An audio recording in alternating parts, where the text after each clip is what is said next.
Good morning students. So here again I am revising chapter first, database concept. So number first, what do you understand by the database? So database is a collection of related fields and all fields should be related to particular entity. Fields is also called a column. Fields is also called a column and relation is called a table. In database, data is always stored in the form of table. Suppose we want to create a database of a student. So the roll number and name and address and contact number, these are the field or a column name of the table student. So student is here table, and where are the roll number, name, address and contact number are the field name. In database theory, field names are called attributes and name of the table is called a relation. Let's take another example. So in this we want to create a database of employees. So employee number, name, job, salary and department, these are the attribute, or we can say these are the columns name or field names of the employee table. So employee is here the relation. Now the first thing, why we need to a database system.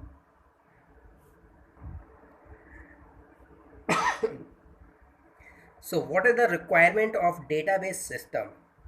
Database system. So before the database system, there was the file system is used for store the database in the computer. So what are the major problem comes in the file system? File system में क्या होता है कि एक system में अगर काम करना है तो फाइल जो है उसी सिस्टम में होना चाहिए. Suppose we want to work on a 4 system, so this file should be stored in each computer. And now the major problem is here. Suppose we are changing the data in a one file, so this cannot be updated and cannot be shown on the second, third and fourth computer.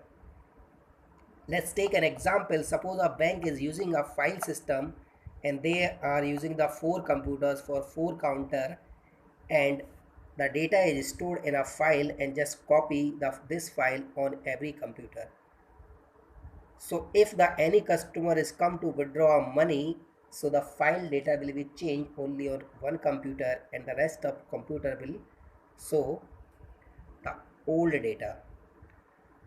Or we can also share the files using a server. So file, अगर file किसी भी तरीके से share हो भी जाएगी तो in that case, suppose the all computer started at the same time, तो सबके पास पहली वाली ही फाइल एट अ टाइम दिखाई देगी. और the system one is changing a file, then system 2 and 3 and 4 file,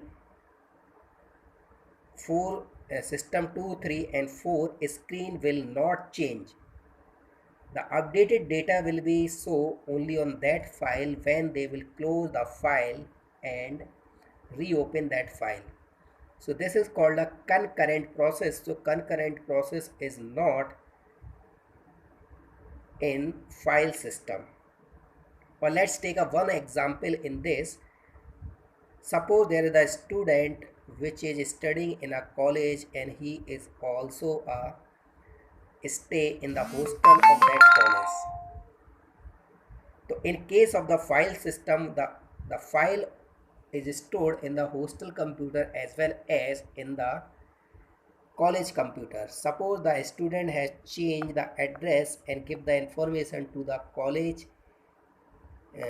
administrator, so that the data will be changed in the college computer, but this will be same in hostel computers. So all the information of the hostel will sell the details on old addresses. So here the file system is not work properly. So here we are seeing the some advantages of DBMS or a database. सबसे first जो है वो है database redundancy, data redundancy. So it reduced the data redundancy because we required only a one file on the server and each computer will share the file from this server. Second thing is data sharing is easily possible in DBMS. Data integrity. We can make a security features in database, and the data integrity means when the data is contained in the database is accurate and a consistent. Means when we are entering a data, so there will be some condition on the data that will check automatically when the users entered our data or update our data in the database. Databases also provide a facility for backup and recovery. Concurrency control features is also available in the database, means the one changes in the computer that will hold the data for all the computers, and so the one changes to every computers within a seconds. And in this we can make a easily application software, whereas this is difficult as compared to file system. Now the next topic, what do you understand by the database abstraction? So data abstraction is the old theory. This will require the essential features without including the background details. Means how the data is storing in the computer and how this is managing in the computer. We don't want to see, we just want to insert and update and delete a data from the database. So there are the some levels of the database. So here are the three levels. First one is the internal level, and this is also called a physical level. In this database, administrator is work, and this is total related to hardware concept. So here the hardware engineer or a database administrator will decide okay, what hardware and what the storage medium we will use, so the speed of our system will be fast. And the next is the conceptual level. So here all the programming will be stored in the conceptual level. What type of programming is, suppose a data is hacked via any unauthorized candidate, so this how can be protected from that person, and the relationship of the data is also in this level maintained. And the third level is the external level. This is also called the view level. Here the computer operator is work and they just want to insert and data and only see the data. So there are the three levels of our database. Number first is the internal level. This is called the physical level. This is related to a hardware. Second one is conceptual level. So here all the database programming will be and relationship will be in the conceptual level. And last one is the external level. Here the users and the computer operator is work that only can see, insert and data. They have not right to change the data and not delete the data.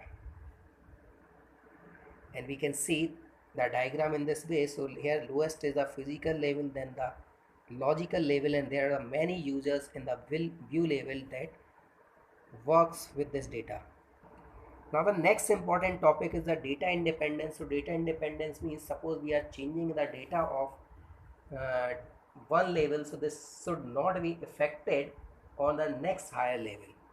So there will be only the two database independence. Number is physical data independence, and second one will be the logical data independence. So the meaning of the physical data independence means suppose our database is created suppose in 2010, and after 10 years suppose the 2020, and now we want to increase the speed of the server and of the system. So we will modify our the system configuration. We will add some storage media and processors and RAM.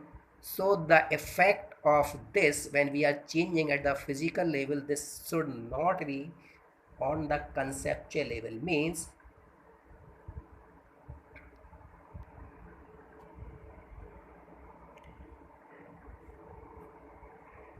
so any changes at the physical level means if we are changing in the hardware, So this not be affected to the programming level means the programming at the conceptual level should be properly working. ऐसा ना हो कि वो सारी जो programming पहले से define है कंसेप्चुअल लेवल पे वो काम करना बंद कर दे. And the next level is the logical level. After the sometimes there may be a many techniques for hacking our data. So when we want to some add our programming at the conceptual levels, so this is also called the logical data independence. The effect of this should not be on the view level. Now here I am showing the one example of the RDBMS. DBMS is stand for the database management system, whereas the RDBMS stand for relational database management system. The basic difference between a DBMS and RDBMS, in DBMS we can store the data in a one table or more than one table. What in case the tables will not related in the DBMS, so the table will not related, so the security will automatically less as compared to RDBMS. Anyone can delete a data from any table in the DBMS and this will be easily deleted. But in case of the RDBMS, tables will be related with the help of primary key and foreign key.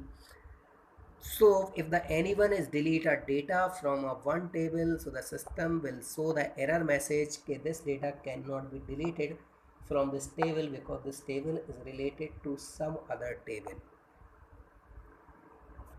So here let's start example of the RDBM. So there is the one table, department table.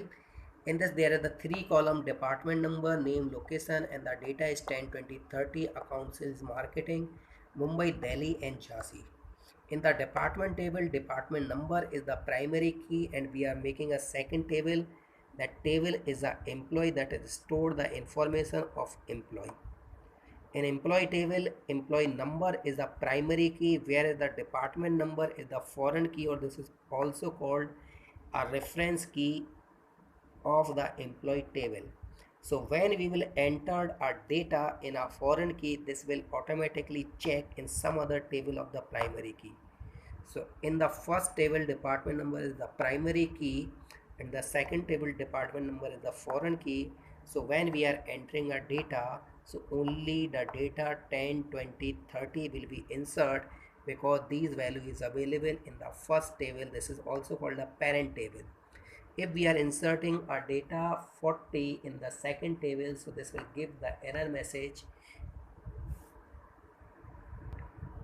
And the next important thing, one table can contains only a one primary key, whereas more than one foreign key is possible in a table.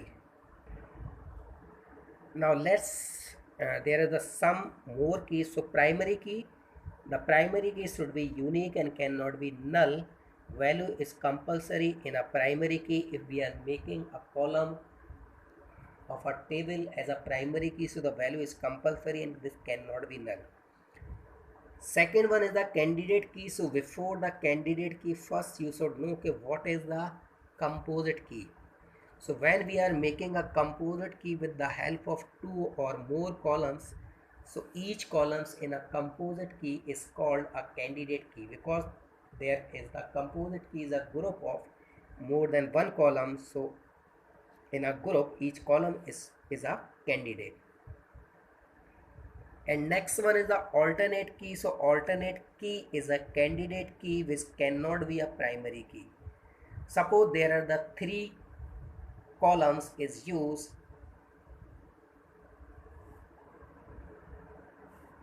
Let's take an example.